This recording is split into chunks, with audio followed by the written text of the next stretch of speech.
नमस्कार। जय जगन्नाथ। सर्वप्रथमे समस्त दर्शक बंधु मानक स्वागत जनाई मु गौरीशंकर आरंभ करुछि गल्प प्रारब्ध भोग। जड़े भक्त ईश्वरंक नाम यज्ञ निज समय अतिबाहित करुथिले।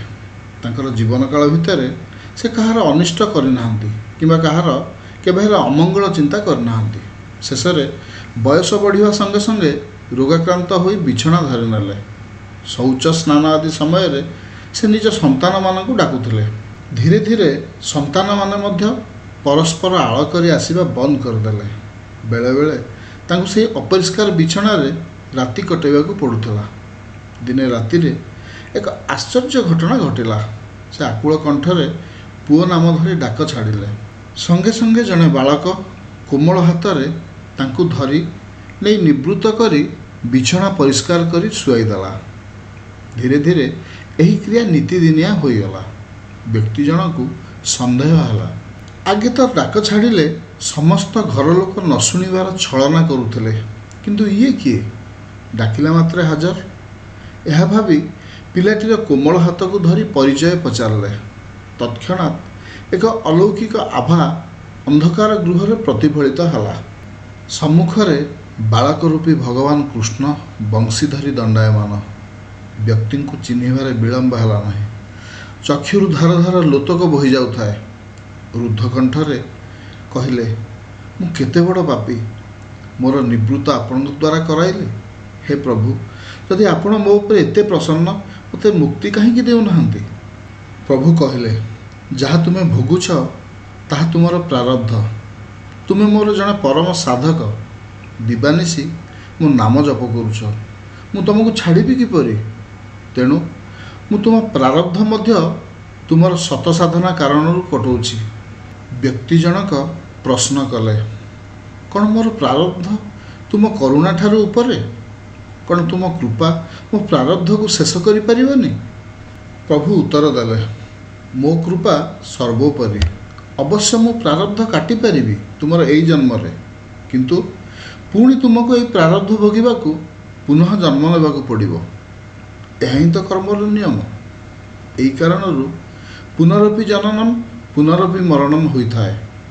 जेहेतु तुम्हें मोर परम भक्त, तुमर यही प्रारब्ध मु स्वयं निज हाथ में कटई तुमको जन्म मृत्युर बंधन मुक्ति दबाकू चाहे।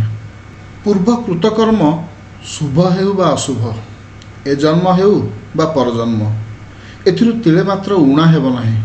अवश्य भोगिबाकू पड़िबो, किंतु श्रद्धा विश्वास सह जी प्रभुंकर शरणागत हुए, प्रभु स्वयं सांगरे रही यार तीव्रतार उपशम आनी था। महाभारत युद्ध शेष हो जाए। भीष्म सरसज्जार पड़ी मृत्यु को अपेक्षा करुथांती। सूर्यंकर उत्तरायण हेले तांकर मृत्यु हेब।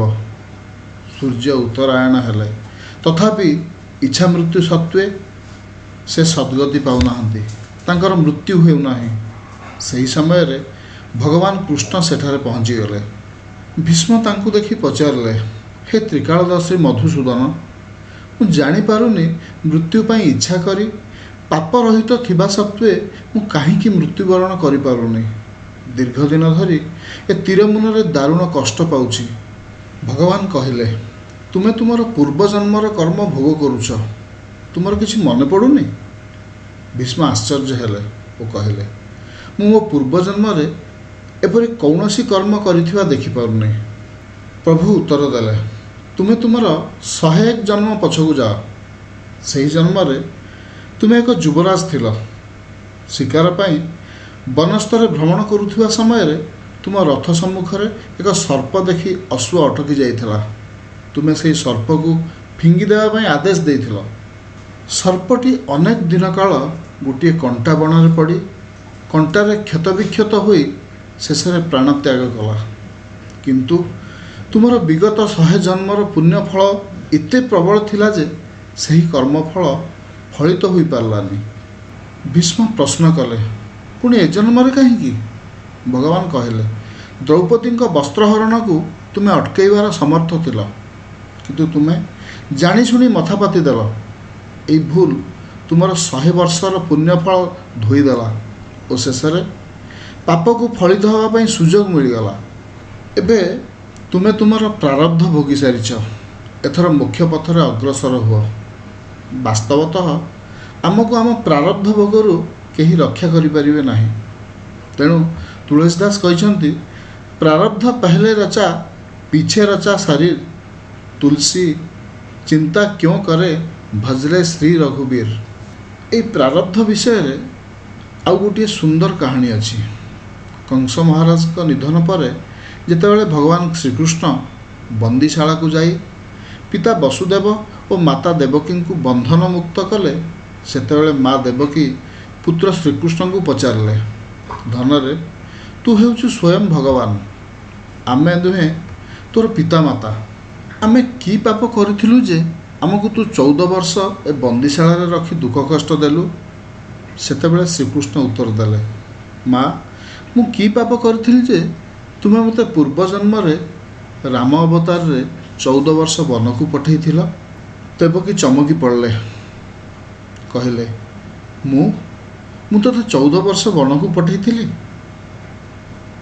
ହଁ ମା, ତୁମେ ଥିଲ କୈକେୟୀ ଓ ପିତା ବସୁଦେବ ଥିଲେ ଦଶରଥ। ତୁମେ ଦୁହେଁ ମୋତେ 14 ବର୍ଷ ବନକୁ ପଠାଇଥିଲ, ଆଉ ସେହି 14 ବର୍ଷ ତୁମ ଦୁହିଁଙ୍କୁ ଏ କାରାଗାରରେ କଷ୍ଟ ଭୋଗିବାକୁ ପଡ଼ିଲା। ଆଶ୍ଚର୍ଯ୍ୟ ହୋଇ ଦେବକୀ ପଚାରିଲେ, ଆଉ କୌଶଲ୍ୟା? ଶ୍ରୀକୃଷ୍ଣ କହିଲେ, ସେ ହେଉଛନ୍ତି ଏ ଜନ୍ମର ଯଶୋଦା। ଦେବକୀ ନୀରବ ହୋଇଗଲେ। ଭଗବାନ ବି ନିଜ ପିତାମାତାଙ୍କୁ ପ୍ରାରବ୍ଧରୁ ରକ୍ଷା କରିପାରିନଥିଲେ, ଏକଥାଟି ତାର ଜ୍ୱଳନ୍ତ ପ୍ରମାଣ। ଆମେ ତ ସାଧାରଣ ମନୁଷ୍ୟ। ଆଜି ଆମେ ଯେତେ ଯାହା ଦୁଃଖ କିମ୍ବା ସୁଖ ପାଉଛେ, ତାହା ଆମ ପ୍ରାରବ୍ଧର ଫଳ, ଅର୍ଥାତ୍ ପୂର୍ବଜନ୍ମର କୃତକର୍ମର ଫଳ। ବାସ୍, ଆଜି ପାଇଁ ଏତିକି। ଗପଟି କେମିତି ଲାଗିଲା? ଯଦି ଭଲ ଲାଗିଥାଏ ତେବେ ଲାଇକ୍, ସେୟାର ଓ ସବସ୍କ୍ରାଇବ୍ କରିବାକୁ ବିଲକୁଲ ଭୁଲିବେନି। ବହୁତ ଶୀଘ୍ର ଆଉ ଏକ ସୁନ୍ଦର ମନଛୁଆଁ ଗପ ସହିତ ଆପଣଙ୍କ ସହ ପୁଣି ଦେଖା ହେବ। ରହୁଛି, ନମସ୍କାର।